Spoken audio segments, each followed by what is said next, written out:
ગુજરાતની રાજનીતિમાં આજનો દિવસ ઐતિહાસિક છે। નવા મંત્રીમંડળના નામ પર છેલ્લી ઘડી સુધીનું સસ્પેન્સ યથાવત છે। ધારાસભ્યોને આખી રાત ફોન આવે તેવી તાલાવેલી રહી હતી। મોડી રાત સુધી ધારાસભ્યોને ફોન ન આવ્યો હોવાની ચર્ચા છે। 24 જેટલા મંત્રીઓનો શપથ ગ્રહણ કરે તેવી સંભાવનાઓ છે। તો નવા મંત્રીમંડળના નામને લઈને બેઠકનો દોર યથાવત છે। નવા મંત્રીઓની યાદી સાથે આજે સીએમ રાજ્યપાલને મળશે। ગઈકાલે રાજ્યપાલ સાથેની બેઠક રદ થઈ હતી। નવા મંત્રીઓના નામ પર હજી સુધી સસ્પેન્સ યથાવત છે।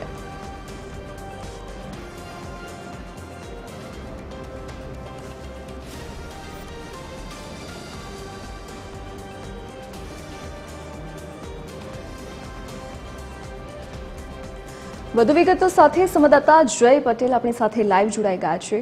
જય, આજે ગુજરાતને નવું મંત્રીમંડળ મળવાનું છે। સૌથી મોટું સસ્પેન્સ હજી પણ યથાવત છે કે આ નવા મંત્રીમંડળમાં કોને સ્થાન મળશે? જી ધરતી, જે રીતે તમે હાલ જ જણાવ્યું એ રીતે કે તમામ તૈયારીઓને આખરી ઓપ આપવામાં આવી રહ્યો છે અને ત્યાર સુધી એવું થતું હતું કે મોડી રાત સુધીમાં તમામને કોલ આવી જતા હતા, પરંતુ હાલ એવી એક ચર્ચા છે કે કોઈ પણ ધારાસભ્યોને હજી સુધી ફોન આવ્યા નથી। એટલે કે અસમંજસતા હજી પણ એવીને એમને એમ જ છે કે આખરે કોને કયું પદ મળશે અથવા તો કોને કયું ખાતું મળશે, અને એ તમામ ચર્ચાઓની સાથે જો હાલની વાત કરીએ, હાલ અમે પહોંચ્યા છીએ ધારાસભ્યોના નિવાસ સ્થાને, એટલે કે એમએલએ ક્વાર્ટર્સ ખાતે હાલ અમે છીએ અને આપ જોઈ શકો છો કે હવે તમામ ધીરે ધીરે ઉઠીને તૈયારીઓ કરી રહ્યા છે। મહાત્મા મંદિર ખાતે 11:30 વાગ્યે આજે નવું મંત્રીમંડળ આપણાને મળી જશે, એટલે કે આખી એક નવી કેબિનેટ આપણાને જ્યારે મળવા જઈ રહી છે। એના પહેલાની જો વાત કરવામાં આવે, ગઈકાલથી જ એક અસમંજસતાઓ એવી હતી કે આખરે કોને કયું ખાતું મળે છે અથવા તો કોને કોને સમાવવામાં આવ્યા છે, કોને પડતા મૂકવામાં આવ્યા છે, એ તમામ બાબતોની જ આપણે ચર્ચા કરીશું। જે માટે આજની જો વાત કરવામાં આવે તો આજના આખા દિવસ ઉપર કરતાં પણ 11:30 વાગ્યાના ઉપર તમામ દરોમદાર રહેલો છે, કારણ કે તમામ એમએલએ હવે ધીરે ધીરે તૈયાર થઈને પહોંચી રહ્યા છે, ધીરે ધીરે મહાત્મા મંદિર સુધી પહોંચી રહ્યા છે। ત્યારે આ જ તમામ બાબતે વિસ્તારથી વાત કરવા માટે મારી સાથે જોડાઈ રહ્યા છે આપણા એસોસિએટ એડિટર સોનલની સાથે આપણે કરીશું ચર્ચા। સોનલ, આપને સીધો પહેલો પ્રશ્ન એ પૂછવા માંગુ છું, અત્યાર સુધી મોડી રાત સુધીમાં ફોન આવી જતા હતા, પણ આ ભારતીય જનતા પાર્ટી છે, સરપ્રાઈઝ આપતું આવ્યું છે અને હજી સુધી એવી ચર્ચા છે કે કોઈ એમએલએને હજી સુધી ફોન નથી ગયા। તો કોણ આવશે, કોણ નહીં આવશે, થોડો પ્રકાશ। જી, જે રીતે અત્યારે માહોલ સામે આવી રહ્યો છે, જે રીતે હમણાં આપે બતાવ્યું તેમ સ્ક્રીન પર કે એક સન્નાટો છવાયેલો છે એમએલએ ક્વાર્ટર્સ ખાતે। જનરલી જે ઉત્સાહ દેખાવો જોઈએ તમામ જે ધારાસભ્યોમાં, જો કે હજી સુધી કોઈને ફોન કરવામાં આવ્યા નથી તેવી માહિતી સામે આવી છે। ગત વખતે જ્યારે શપથ સમારોહ થયો હતો ત્યારે પણ છેલ્લી ઘડી સુધી એ સસ્પેન્સ રહ્યું હતું કે કોણ આવશે શપથ સમારોહના સ્ટેજ પર અને કોણ નહીં।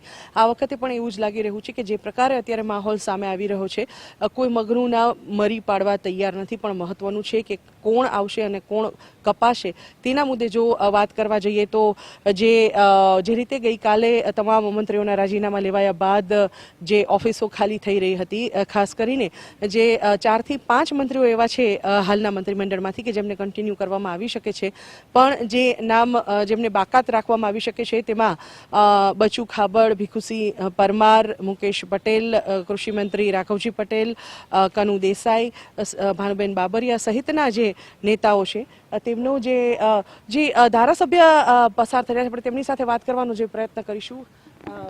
ચોક્કસથી આપણે જે ધારાસભ્યો પસાર થઈ રહ્યા છે તેઓની સાથે પણ વાત કરવાનો પ્રયત્ન કરીશું, પણ હાલ તેઓની મોર્નિંગ વોક ચાલી રહી છે અને અગાઉ પણ અમે પ્રયત્નો કર્યા હતા, પણ કદાચ ધારાસભ્યો નહીં બોલી શકે। સોનલ, હું આપની પાસેથી એ પણ જાણવા માંગુ છું, સર શું કહેશો આજની તૈયારી વિશે? કેવી તૈયારી? વોકિંગની તૈયારી ચાલુ છે।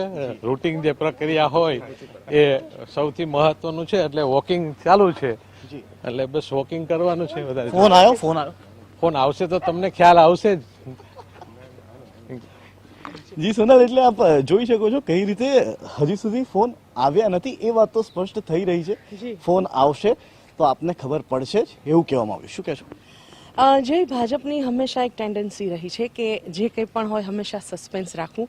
એસ્પેશિયલી મોદી શાહની જોડીની વાત કરીએ તો છેક છેલ્લી ઘડી સુધીનું સસ્પેન્સ બરકરાર રાખવામાં આવે છે અને એ જ વાત આજે પણ સામે આવી રહી છે. જે પ્રકારે અત્યારે ધારાસભ્ય કિરીટ પટેલે જણાવ્યું કે ફોન આવશે તો તમને ચોક્કસપણે અમે જાણ કરીશું, પણ મહત્વનું છે કે ફોન આવી જશે તો પણ કોઈ જાણ નહીં જ કરે, કેમ કે ભાજપમાં ફક્ત 2 લોકો જ બોલે છે, મોદી અને શાહ. બાકી કોઈને બોલવાની છૂટ નથી. સીધા સ્ટેજ ઉપર જ્યારે બેસશે ત્યારે કદાચ ખબર પડી શકે છે, પણ જે નામ અત્યારે ચર્ચામાં છે તેમાં રીવાબા જાડેજા છે, સાથે સાથે જ રાજકોટથી રાદડિયા, જયેશ રાદડિયા છે, તેમને આ વખતે સ્થાન આપવામાં આવી શકે છે. આ ઉપરાંત જે અન્ય નેતાઓ છે તેમાં ખાસ કરીને જે અલગ અલગ નામ સામે આવી રહ્યા છે, અનેક એવા યુવા ચહેરાઓ છે કે જેમને આ વખતે તક મળી શકે છે. કોંગ્રેસમાંથી ભાજપમાં આવેલા અર્જુન મોઢવાડિયા અને CJ ચાવડાના નામ પણ ચાલી રહ્યા છે. એક રીતે જોવા જઈએ તો આ જે છે બધા અનુમાનો પર જ અત્યારે જો અને તોની રાજનીતિની જ વાત કરવાની થાય છે.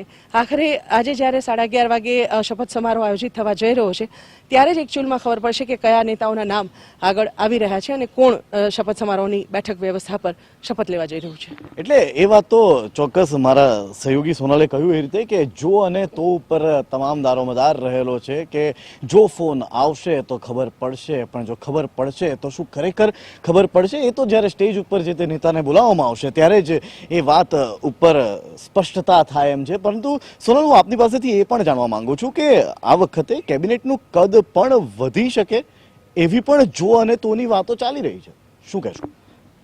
ચોક્કસપણે જે રીતે આ વખતે સચિવાલય સ્વર્ણિમ સંકુલ 1 અને સ્વર્ણિમ સંકુલ 2 આ બંનેની જે બેઠક વ્યવસ્થાઓ છે તેના સંદર્ભે એક અનુમાન લગાવીએ તો ગઈકાલે જ TV30નું એક્સક્લુઝિવ જે હતું કે જે ચેમ્બર્સ છે તે સાફ કરવામાં આવી રહી છે. ખાસ કરીને જે અલગ અલગ રીતે જે ચેમ્બર્સ પહેલા માળ પર આવેલી છે, પહેલા માળ પર હાલ 3 મંત્રીઓ બેસે છે અને સાથેની જે 2 અન્ય ચેમ્બર્સ હતી તે ખાલી છે. અને જી ધારાસભ્ય પસાર થઈ રહ્યા છે. જી સર ખાલી એક જ સવાલ સર, પ્લીઝ ફોન આવ્યો છે? ખાલી ફોન આવ્યો છે એટલું? હા હા સર. અત્યારે કોઈ મેસેજ નથી, મારી જાણમાં તો નથી. જી. પછી ક્યાંય આગળ જે પાર્ટી ક્યારે જાણ કરે એ હવે આગળ ખબર પડશે. ધન્યવાદ. તો આપ જોઈ શકો છો કે હાલ ધારાસભ્યો કાંઈ પણ બોલવા માટે તૈયાર નથી. જી સોનલ, આપણે કદની વાતો કરી રહ્યા છીએ. જે રીતે ગઈકાલે સ્વર્ણિમ સંકુલ 1 ખાતે પહેલા માળ ઉપર કેબિનેટ કક્ષાના મંત્રીઓ જ્યાં બેસે છે ત્યાં જે ઓફિસોની વધારાની 2 ઓફિસની સાફ સફાઈ ચાલુ થઈ તેના આધારે એક ચર્ચાને અટકળોને વેગ મળ્યો કે જે કેબિનેટ કક્ષાના મંત્રીઓ છે તેનું સંખ્યા ચોક્કસપણે વધશે. અને તેની સાથે સાથે જે રીતે સ્વર્ણિમ સંકુલ 2માં પણ ઓફિસોની સાફ સફાઈ શરૂ કરવામાં આવી. આ તો થઈ સાફ સફાઈની વાત, કેમ કે જે પ્રકારની બેઠક વ્યવસ્થા છે અને જે પ્રકારના ધારાસભ્યોનું સંખ્યાબળ છે તે જોતા 27 સુધી જે સંખ્યાબળ છે તે વધારી શકાય છે, મંત્રીમંડળ વધારી શકાય છે. પણ જે પ્રકારે અત્યારે માહોલ સામે આવી રહ્યો છે તે જોતા લાગી રહ્યું છે કે 21 થી 24 સુધીનું જે સંખ્યાબળ છે મંત્રીમંડળમાં તે નવા મંત્રીમંડળમાં રાખવામાં આવી શકે છે. જી.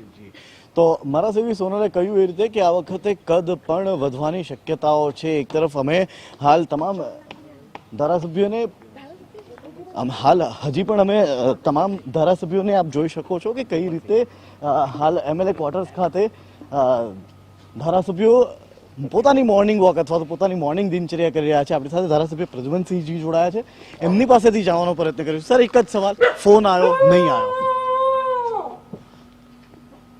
અમારે કોઈ ફોન આવ્યો નથી અને અહીંયા અમે ક્વાર્ટરે હાજર છીએ અને જે નીતિ કર્મ છે સવારના જે આ કીડીઓને પક્ષીઓને કૂતરાને જે બધું કરીએ છીએ અને ફોન આવશે જણાવશે તો પછી અમે જઈશું. એટલે કે આપ જોઈ શકો છો કઈ રીતે ધરતી તમામ ધારાસભ્યોને 2 દિવસ સુધી સ્ટેન્ડ ટુ રહેવાનો આદેશ પણ આપવામાં આવ્યો છે અને એ જ પ્રમાણે તમામ ધારાસભ્યો હવે આવી પહોંચ્યા છે. તેઓ પોતાના નિવાસ સ્થાને છે ગાંધીનગર સ્થિત. હવે જોવાનું ચોક્કસથી રહેશે કે કયા કયા ધારાસભ્યો સ્ટેજ ઉપર આજે 11:30 વાગ્યે તેઓને બોલાવવામાં આવે છે, તેઓને કયું ખાતું મળે છે. તમામ દારોમદાર એના પર રહેલો છે. ધરતી. જીજય, વિગત સાથે જોડાવા બદલ આપનો આભાર. તમારા સહયોગી અત્યારે ગાંધીનગર ધારાસભ્ય ક્વાર્ટર ખાતે પહોંચ્યા હતા અને ધારાસભ્યોની વાત જાણવાનો પ્રયાસ કર્યો, પરંતુ તેમની વાત સાંભળીને લાગી રહ્યું છે કે હજી સુધી કોઈ પણ ધારાસભ્યોને ફોન નથી આવ્યો. હજી પણ સસ્પેન્સ યથાવત છે કે આ નવા મંત્રીમંડળમાં કોને સ્થાન મળવાનું છે, કોની બાદબાકી થવાની છે, કયા ચહેરા રિપીટ થવાના છે તે તો હવે નામ જાહેર થશે ત્યારે જ ખબર પડશે. પહેલા વાત હતી કે રાત સુધીમાં તમામ મંત્રીઓને ફોન આવવાની શક્યતા હતી, પરંતુ હજી સુધી કોઈને પણ ફોન નથી આવ્યો.